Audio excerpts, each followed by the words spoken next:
अजब है सबसे गजब है, ये कहावत तो आप जानते ही हैं। अब एक बार फिर मध्य प्रदेश की राजनीति में भूकंप आने वाला है, क्योंकि राज्यसभा चुनाव को लेकर कांग्रेस के नेताओं में बेचैनी है।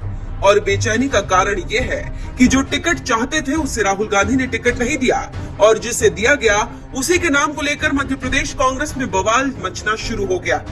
जी मध्य प्रदेश में राज्यसभा चुनाव को लेकर हलचल।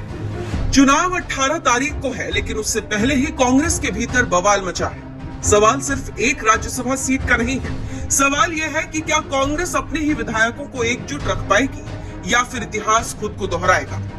18 जून को मध्य प्रदेश से राज्यसभा की 3 सीटों के लिए मतदान होना है। इनमें 2 सीटों पर बीजेपी की स्थिति मजबूत मानी जा रही है, जबकि तीसरी सीट कांग्रेस के खाते में जाती दिख रही है।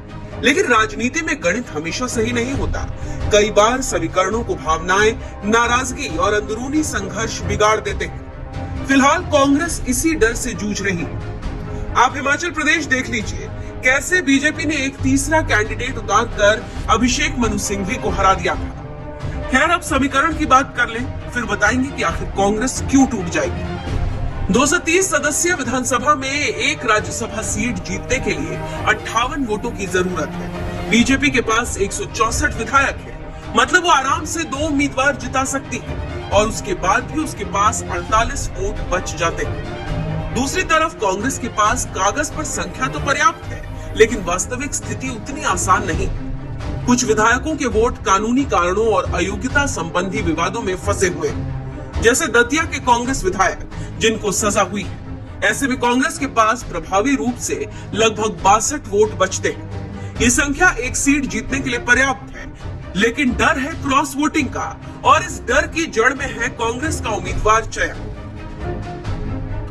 जानकारी देते चले कि कांग्रेस ने मध्य प्रदेश से राज्यसभा के लिए पूर्व सांसद मीनाक्षी नटराजन को मैदान में उतारा। मीनाक्षी नटराजन कांग्रेस की वरिष्ठ नेता है और राहुल गांधी के करीबी नेताओं में उनकी गिनती होती है। लेकिन पार्टी के अंदर हर कोई इस फैसले से खुश नहीं दिख रहा। कई नेताओं का मानना है कि पिछले 1 दशक में उनका प्रदेश के विधायकों और जमीनी नेताओं से संपर्क कमजोर हुआ।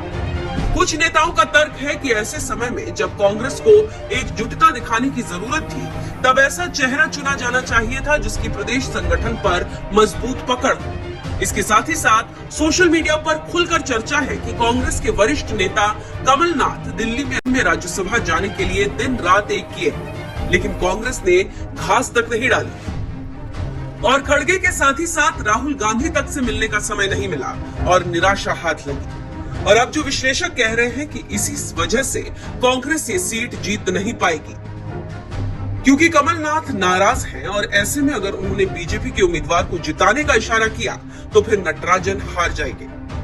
रिपोर्ट्स की माने तो कुछ विधायक भी निजी बातचीत में यही चिंता जाहिर कर रहे हैं कि मीनाक्षी नटराजन का प्रदेश के नेताओं से संवाद पहले जैसा नहीं रहा।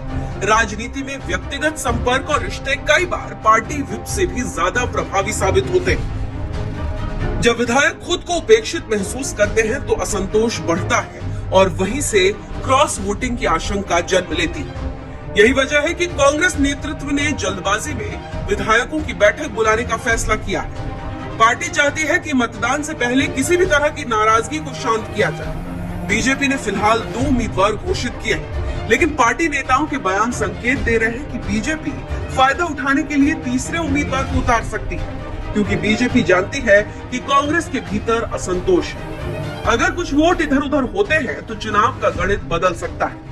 यही कारण है कि बीजेपी लगातार कांग्रेस की अंदरूनी कलह को हवा देने की कोशिश कर रही है। अब देखना होगा कि मीनाक्षी नटराजन जीतती हैं या बीजेपी का तीसरा उम्मीदवार, और यही पार्टी के टूटने की संभावना को जता रहा है।